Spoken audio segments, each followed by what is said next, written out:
يا رايح صوبة لو بس سلم على الشام وأجلى. Y vamos ahora a hablar un poco más de la intimidad de Fadi. We will now go into your life. What does Fauda means to you? Fauda. Why did I choose Fauda? Because Fauda means chaos. And I do think, as I was telling you earlier, we start our day by going to Nabir and picking the herbs and vegetables, and that's how, then we go to the butchers, and that's how I create my menu. And I really think Fauda was the right name to because it really describes that instant where I come back to the kitchen or come to the kitchen with these produce, and then I am already halfway through creating the menu with all these tastes and flavors that I've had at the market. And that's where we create the menu. It is the nicest instance, maybe, of being able to try and think, how do I translate these beautiful products into a 4-course menu now? And I do think creation comes from chaos, and I think that is where the beauty of food and the availability of produce, but also for me, it reflects a bit my philosophy with the farmers here, which is they guide my menu. I don't come up. Yes, I do in beforehand. The day before, I imagine the menu I'm going to be doing next day. But very often, I don't find the quantity necessary or the quality necessary, and therefore I adapt. And I think that's really where it's fun. Mm-hmm. And what was first, the hotel or the restaurant? Now, I rent the whole complex from Bethlehem municipality. It was renovated by the Italian government to encourage tourism into the heart of the old city of Bethlehem. But I started operating the rooms and then the restaurant, because I felt the restaurant needed a bit more time so that we can be there. Focus. Technically, we are the only restaurant in Palestine that serves a set menu, that serves in a place where the chef is a bit crazy and insists that there are 2 white tablecloths that are ironed with starch, and that there are fresh flowers on the table, and so forth. We don't do service of plates, layered up on the waiter's hand. We serve on a tray. And this took a lot of time because as a destination, we are mainly a massive tourism destination. Yes. Most of the people that come and stay here are groups of 50 and more. And therefore the expectation of service is a very different expectation. So to create that team, it took us a bit more time and more training to be able to say, look, yes, now we can open the doors. Right. And it's beautiful. It's the coziest place. How was pandemic for you, lockdown, and what did that mean? Did that maybe helped with creativity? Because they say boredom and generates creativity. Okay, so I'll describe to you the first few days of the pandemic. We decided to control the number of people that were coming into the restaurant and the guest house a few days before the government said close down. Okay. Because for me, the primordial essence is the safety of both my guests and my team. So we were a bit mentally thinking, it's going to be tough, but we didn't think we're going to end up facing a total closure all of a sudden. We closed down. And the timing of the closing, in March, January and February are usually quite slow months for tourism in Palestine. So what you do in January, February is you do the reparations you need to do, you do the investments you need to do in the space, you do a bit of the creativity there. So when it happened beginning March, it was just like, wow, what are we going to do? And to be honest, the first few days, I was a bit in a state of shock, not really being able to understand what's happening. And then it took me a few days to say, look, in the restaurant, we serve people a plate or plates that carry a bit of the taste of Palestine, a bit of happiness, a bit of joy, a lot of questioning. So how can I do this now from home? And I was very lucky to be given this opportunity with a local radio that appeared online called Radio Hara, which Yeah. also appeared for the same reasons, because the guys who started it were architects and artists that also were locked down. And so I started a podcast called Sabah al Yasmin, where I did 77 episodes. And I would alternate between one day a recipe, one day an interview with somebody. And it ranged from foodies, chefs, food writers. I mean, the world was locked up. So you Yes. have the choice of calling up everybody who's a friend of yours and being like, are you ready for an interview? Let's do this. It gave us the opportunity to travel, because that Exactly. We all podcast traveled. was allowed me to travel. Ah, we all traveled. I traveled to Chile through the podcast. I traveled to Italy. I traveled to the Emirates. I mean, to Japan. But there was one thing which was very important with this podcast. When I did the recipes, I actually started doing the recipes that I was cooking at home. So the traditional Palestinian recipes, and not my modern take on Palestinian recipes.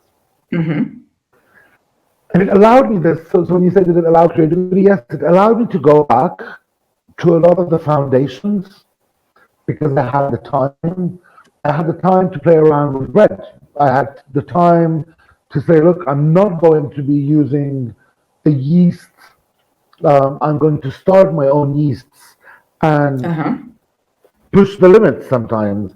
I also played around a lot with preservation, fermentation, sun drying things, the whole process. And I think it did give us, for all chefs across the world, it did give us time to reflect a lot on all the values that come with what we do. And for me, one of the essence is food waste. Yes. I think the world realized how Yes. much we're wasting in terms of food. Because I think all of us during the different lockdowns were faced with moments where you opened your fridge or you opened your cupboard and you had a few elements there that were not necessarily something you would use to make one recipe traditionally, but you couldn't leave your house that day and you had to think of, what can I do with these? And that's where we realized how important it is to buy quantities that you just want to use, to make sure that you reuse food. And so this was, for me, for the podcast, it was also a great moment when I was lucky to have a chat with Massimo Bottura, because he is the chef who started food waste awareness. Having one of the podcast episodes with Victor Mahana, who's an artist and a musician in Chile. Yes. What it left today, because that's where I think today is key. Today in Palestine, we are still unable to open the hotels. Israel is not allowing in individual tourists to Israel and Palestine. They've started allowing groups, but very few groups, and from very select Specific. countries. Exactly. They are in our case, the Hosh and the restaurant. We are too small to be a welcoming groups, big Right. groups. So we have 12 rooms. And anyway, that's not the business we're in. And I think today what people have to understand is Bethlehem, 60% of its economy relies on tourism. Yeah. And I think it's essential that those 1.5, 2 years that we've passed become a moment where we all rethink how do we do tourism in Palestine. I wish we could see another 50 Hosh Syrians in Bethlehem and Beit Jala and Beit Tahur. Because for me, that is more the answer to tourism. Is I don't want to be the only guy going around the market with a few foreigners. There are a few tour guides that have been doing it. There's a fantastic setup with two young women called Farayik that were doing it. But then I think it has to be much more sustainable. It Yes. has to be more real. You have a privilege which you cannot estimate. And when I say you, I mean Palestinians of coming from other, Chile and other places, because you guys have family here. But many not. And many want to go through what is real life. Yeah. Many people don't have direct family. But they have a connect. Part of what the pandemic did also on things like Instagram, I get questions of people like, "Oh, I am related to X family. Do you know anybody who's related to that family?" I'm like, "Well, not really, but there's a great diaspora center. Here's their contact. You can call them." But I think, yes, a lot of people are looking for a direct link to Connection. here. Yes. But you already have a package. You can walk in the market, and if you see somebody selling marmaon, you know what it is. Lovely experiences I would like to have is to trade places with somebody who's Chilean, originally Palestinian, on his or her first day in Bethlehem. Like that first day when you get out and start experiencing all of the stuff that you've heard about, that you've seen in images, but you're experiencing it yourself. I would love to be able to feel that for a day. Yes, it's like recalling something. Recalling is a deja vu. It is a deja vu. Exactly. You've never been there, but it is a deja vu because you feel like you've been there before. Yeah. Okay. Totally. And how can that be fostered? So because it would be great, because I think this is what people are looking for, to have a first-hand experience, to live what's Palestine, and to live your life, to take maybe just a little hinge, just a little or gasp, go to the market, see things that way. It's not like going as a tourist. So this is what I think is a great idea. I think it's wonderful, in fact, that there should be more like this. What the pandemic helped us also do for that experience is I was lucky to be approached by the Palestine Institute for Public Diplomacy, and we worked together towards creating a YouTube series called Teta's Kitchen. Oh, yes. Where I actually traveled across the West Bank to different cities, and I cooked with a teta, so an older lady who's from that place. And it was great because it allowed us to share with people wherever they were a bit this experience of being in the old cities, of being in the market. But also for me as a chef, it was very interesting to be looking at a different family tradition, because my family cooks mluchia, but we don't cook it like the ladies I cooked it with in Jericho. Yes, that I see. I always watch Teta's Kitchen. It's like being invited to someone's house and like getting to know the culture, see what are the similar things they do, feel like home. Yeah, So exactly. it's Great. And I was honored to be able to be received by all of these families in their homes, because there's two things I keep from all of this. One is something called nafas. And nafas in Arabic has no translation, because the literal translation means breath. But nafas, every one of these ladies, when I asked them, what's the secret of your cooking? They would answer nafas. Nafas describes the breath, like what you want to infuse into your cuisine, The but essence. also hospitality, essence, sharing. Like it carries so many meanings in a word. And the other thing, which for me was also very important, yes, in Teta's Kitchen, we talk about the political realities. Yes. Yes, but we talk about the beauty of Palestine. We talk about all of the dignity of people and how they celebrate being Palestinian. I have some words, and I would like to know, well, what you think, what comes to your mind after I tell you these words. Za'atar, Smell. sumac, My favorite spice. the princess,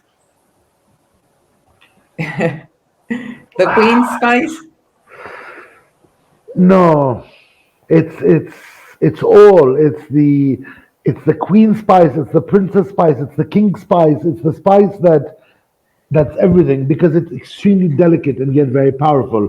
It's like that magic. If we thought alchemists existed and managed to find gold, I think they missed Sumer to get to that final mix of getting gold. So Za'atar might be in the second place, even though it has that They're smell different. and No, they're different. different. I will Okay. never rank them. My favorite is Yes. za'atar as a herb is something I use tremendously. I put Yes. it in olive oil. I put it leaves, fresh leaves, dried leaves, pickled. Um, it's a fantastic. I use it for dry rub marinations. I use it. I'm with sweet and savory things in drinks.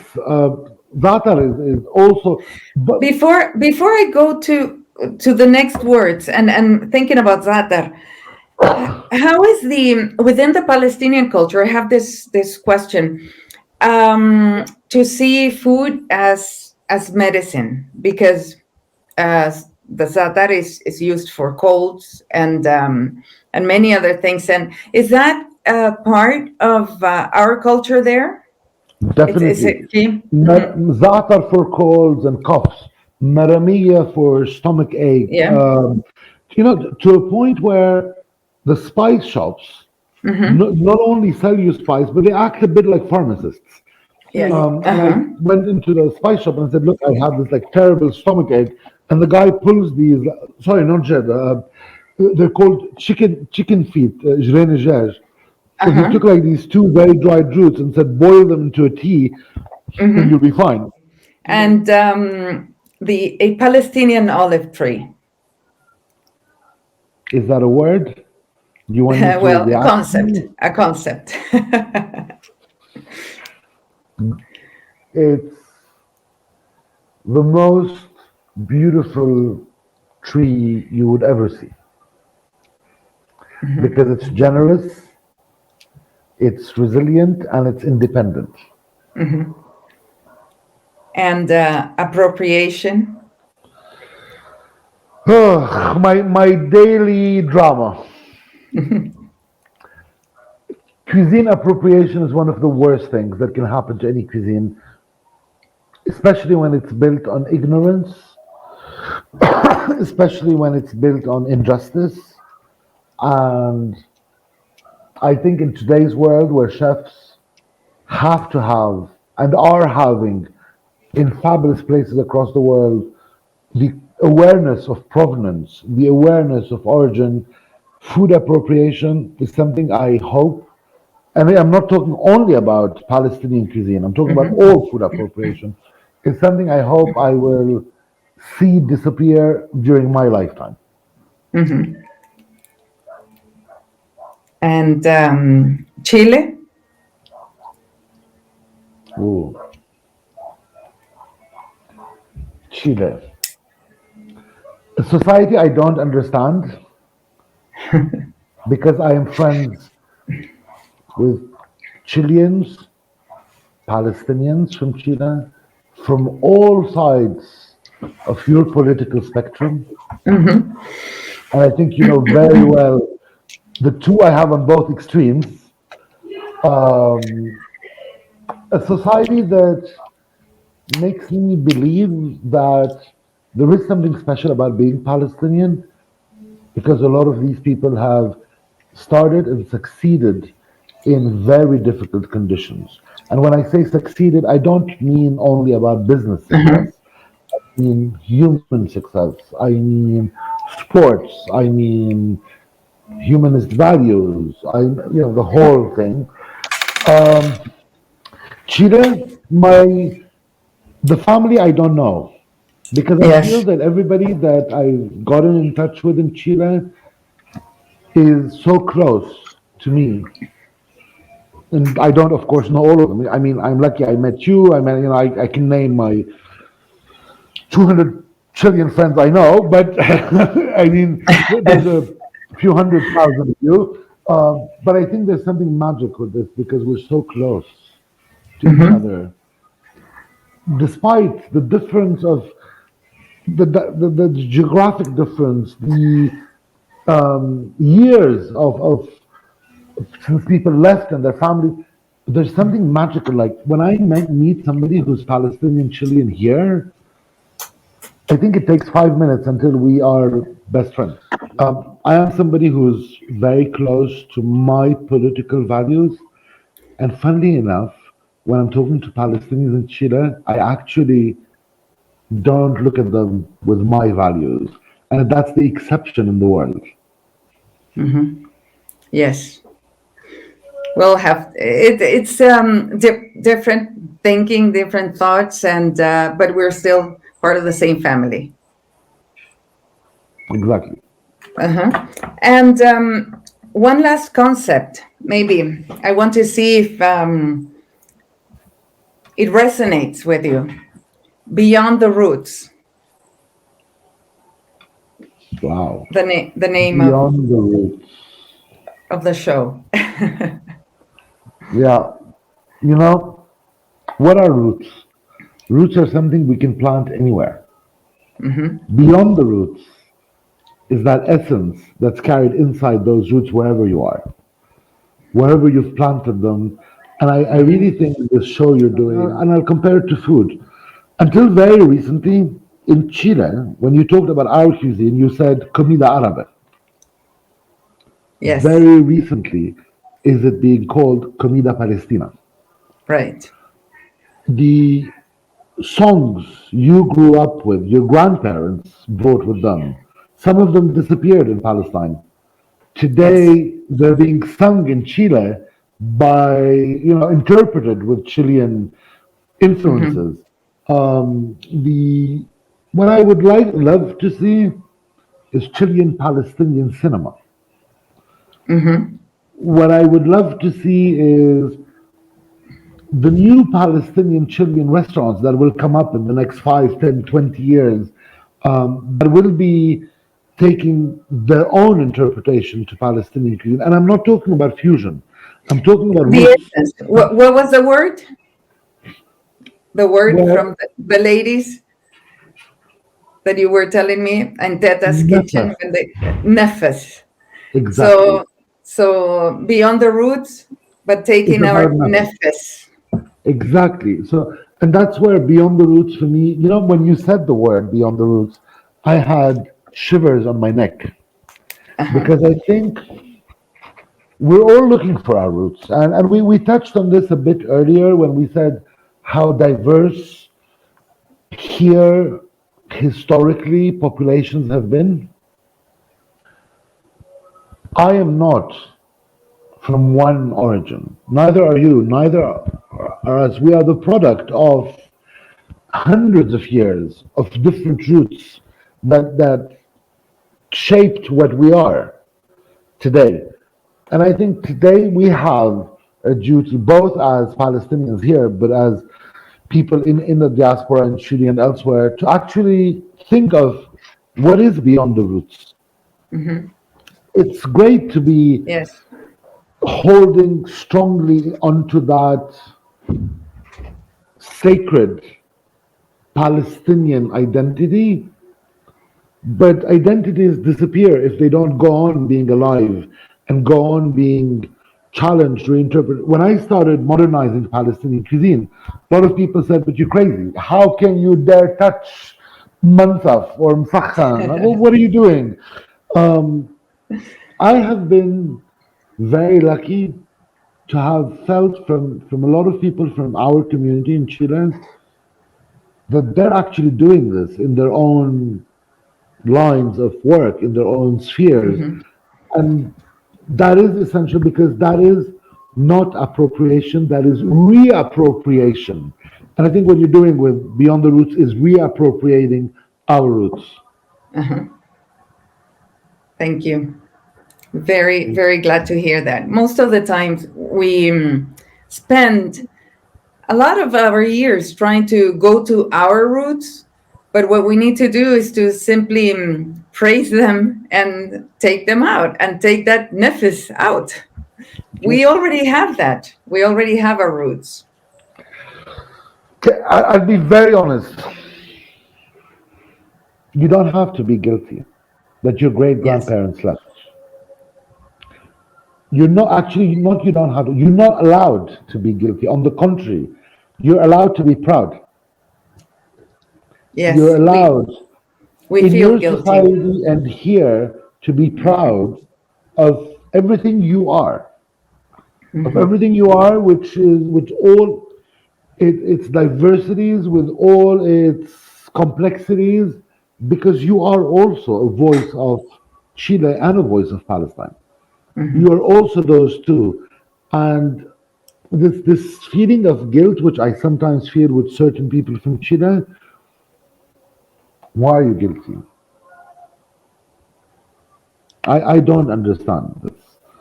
I don't understand it. Maybe because I come from a family that has traveled and lived and settled in very different places, and where this idea of home was also very flexible, even though very much like the root is Palestinian, the beyond the root is Palestinian, but then it's also flexible. I feel, I would say, maybe as much home in Paris than I feel here. And that leads me to the last reflection with this beyond the roots. Yes, our political situation means that we have to look at key moments of history and how they've impacted us. But this should not limit what we have to look like in terms of how we identify ourselves. I don't come from a refugee family. Yes, the Nakba means a lot to me. Yes, we as a family have suffered, but also my friends who are refugees have suffered. Some of my closest friends, or their parents, or themselves, have been thrown out in 1948. I can relate to it totally. But where I think it's fascinating, what we're seeing in the last few years, people are actually no more saying, we're only this or that, and that is why you're Palestinian. We're saying we're all of this, and that's how we are Palestinian. Haifa, Yafa, Safad, all these places were there, and they never had the chance to go back, people, after 48. But the identity of these places, the food, the songs, everything was preserved with them in refugee camps, in cities, or in the diaspora, anywhere in the diaspora. That is a strength. We have to celebrate that. You are from the village next door,